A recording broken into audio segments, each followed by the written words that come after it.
Hey everyone, welcome back. Johnny here. Today I'm talking about Palworld.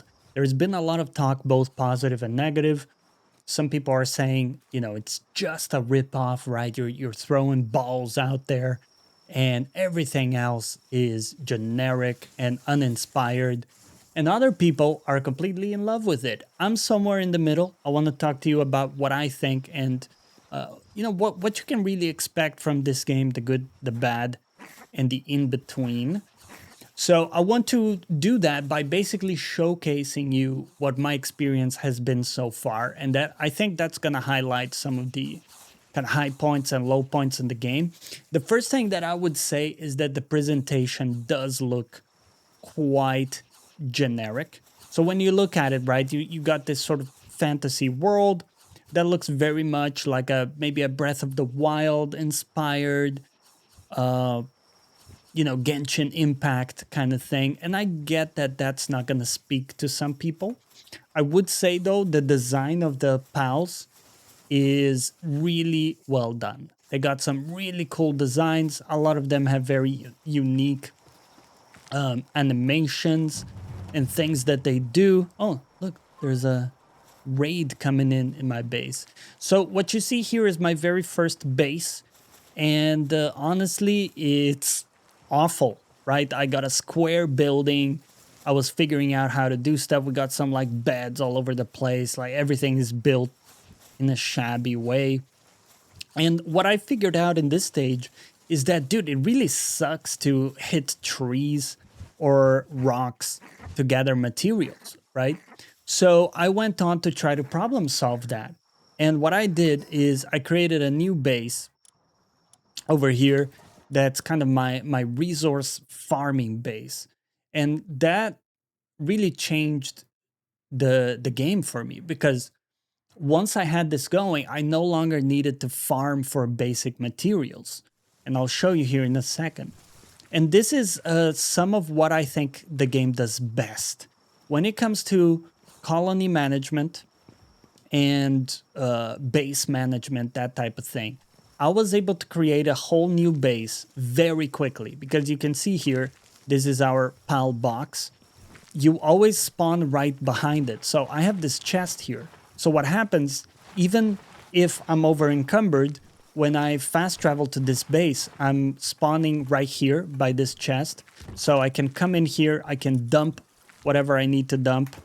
And you have like one button to do that very quickly. You can see I'm making ingots here. I just made 2,000 ingots. I'm gonna go ahead and deposit those in here, and let's make some more. Make me 1,000 ingots. Okay. My pal is gonna start working on that. And then we got some beds over here with a little relaxation pod. Look at the size of that fucker. God damn. And then over here, I'm making either palladium or fiber, which are also kind of basic materials that we're gonna need in our journey. I can go here, and again, I just have all my basic materials I'm gonna need. I got some protection there. And then with this thing, we have the ability to fine tune what each pal is doing. So for example, I didn't want this guy doing some of the basic stuff that others can do. I wanted him to focus on lumbering, gathering stuff from around the base and transporting it. So that's what I did. And I love the ability for you to do that, to customize what people are going to be focusing on. So you can see there's nothing fancy here, but this really helped me in my journey because it automated how things are being generated. I should go here in a couple minutes, make sure the raid doesn't explode my base. And then I decided, you know what? Now that I have almost unlimited materials flowing in, let me try to create a base that actually does make sense in terms of the building, right? So I went to this spot. It's kind of like it was an open spot, and I created a round wall. And my main idea here was, okay, we're going to have a basic farm where my homies are going to be making food to be self-sustainable. And then over here, we're going to have our little quarters where everybody's going to be chilling out, having a grand old time. And then over here, I'm going to have a building where we're going to be generating electricity. So at the very top, I got my homie. I love this guy. This is my favorite pal so far. The T-Rex with the lightning. It's awesome. So he's only doing that. That's his only job, right? And then over here, I got some Pokeballs. Look at that. I just made 111 Gigaspheres. And then here, I just got all my balls in here. Okay, we can make some different Pokeball. Let's go ahead and make some. Actually, nah, I'm set for now. We don't need to make more Pokeballs. Sorry, they're not Pokeballs, but you kind of get the idea. And same setup here. I got my basic mats, and you can see how convenient that is. Now, let's go back to my initial base, because it's about to be raided. It's a really good timing on that as I'm recording this video. We can showcase a little bit of the combat.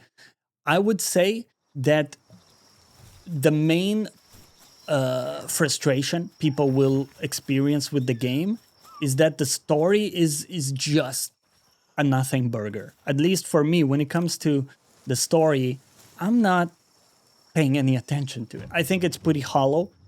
And if you're coming into this thinking like, ah, man, it's like a Pokemon game, but the story kind of sucks, I feel you. I think I would agree with you.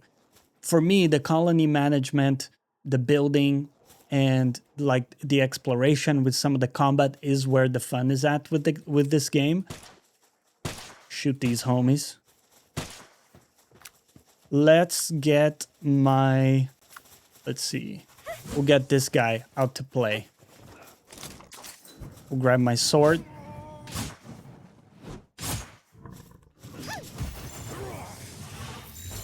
We'll capture this homie. Yes, you can capture people too, by the way. Which is kind of funny. Nice. Let's get my Ice King. Oh. It's actually cold because this guy... I guess it's cold because he is generating cold. That's interesting. Or maybe it's already cold in the world.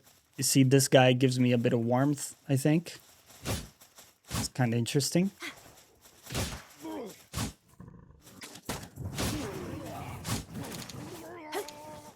It got toasted. Boom.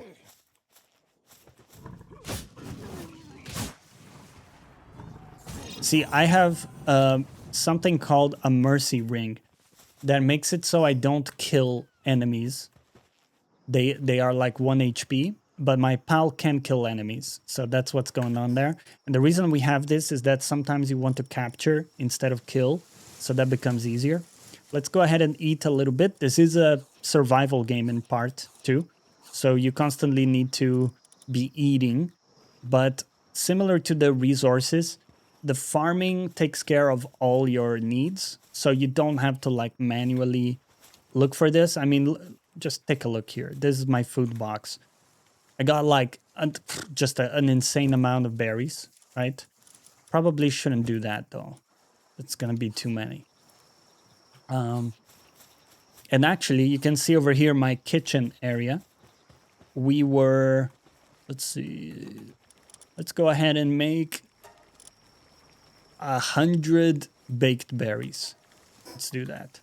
And then here you can see, oh, I got some toast. You know, my fridge is gonna keep stuff refrigerated as we go. But you can kind of see there, that's the idea. I don't want to showcase too much more of the combat. Perhaps we can look for a cave so I can show you a little bit more. What if we go here and then north into that cave? So we go out into the world. We capture new pals. We get them to work in the base. And I think the way you... Let's see. First of all, let me get on my flying mount.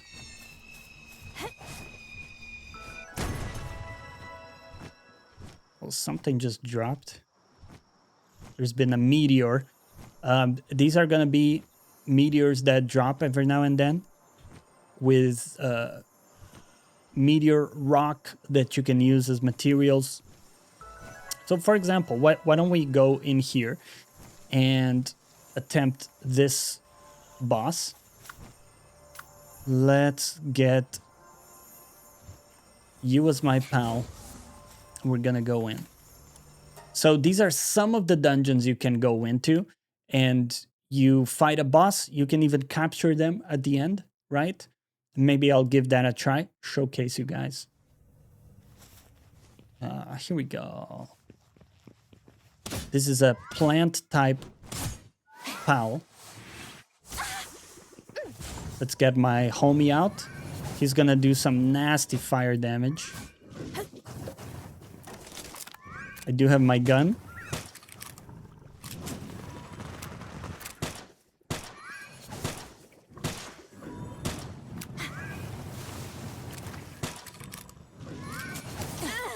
Ow. Oh. Let's see if we can capture this.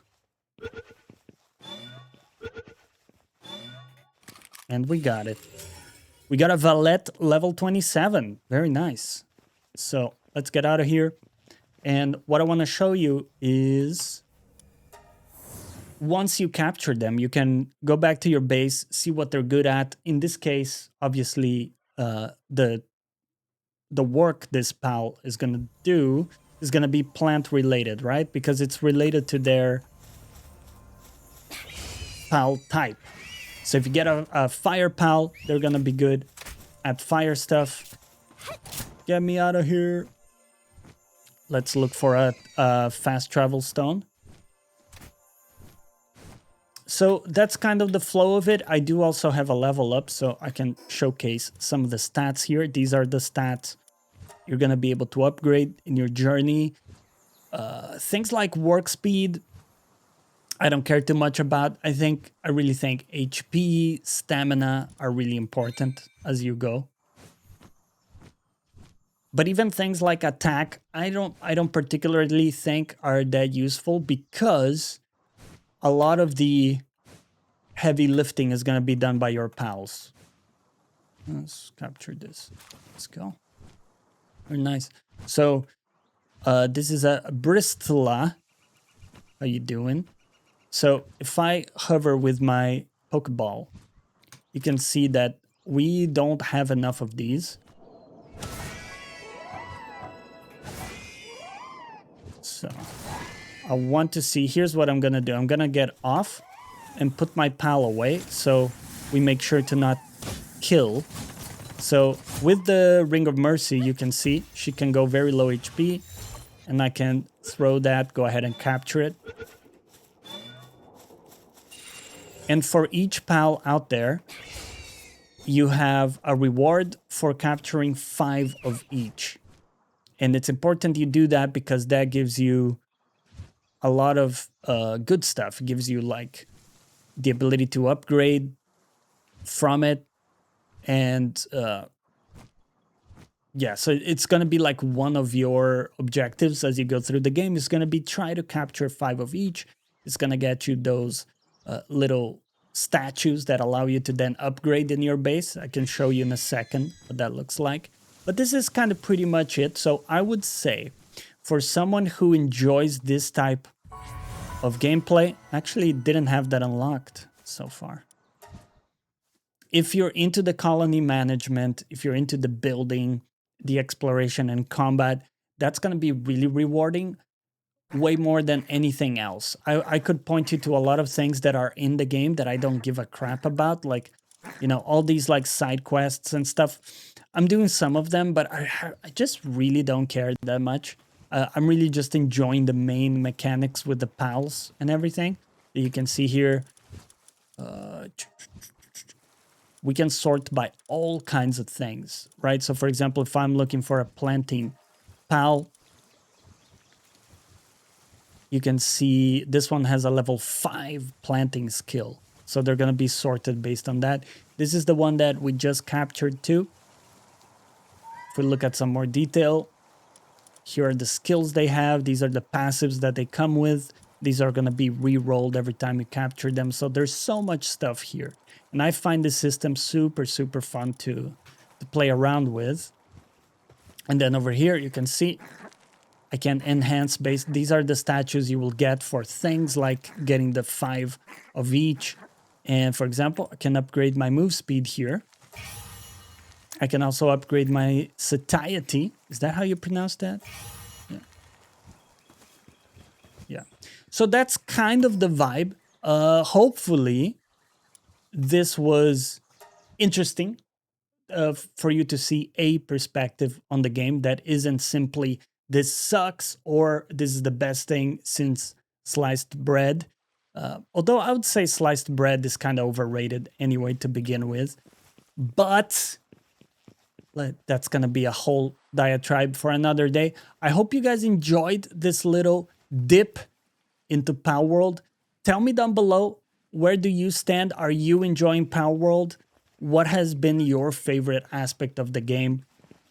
And if you dislike it, what's kind of holding you back in terms of enjoying the game? Let me know. And as always, thank you for watching, guys. I will catch you on the next one. Peace out.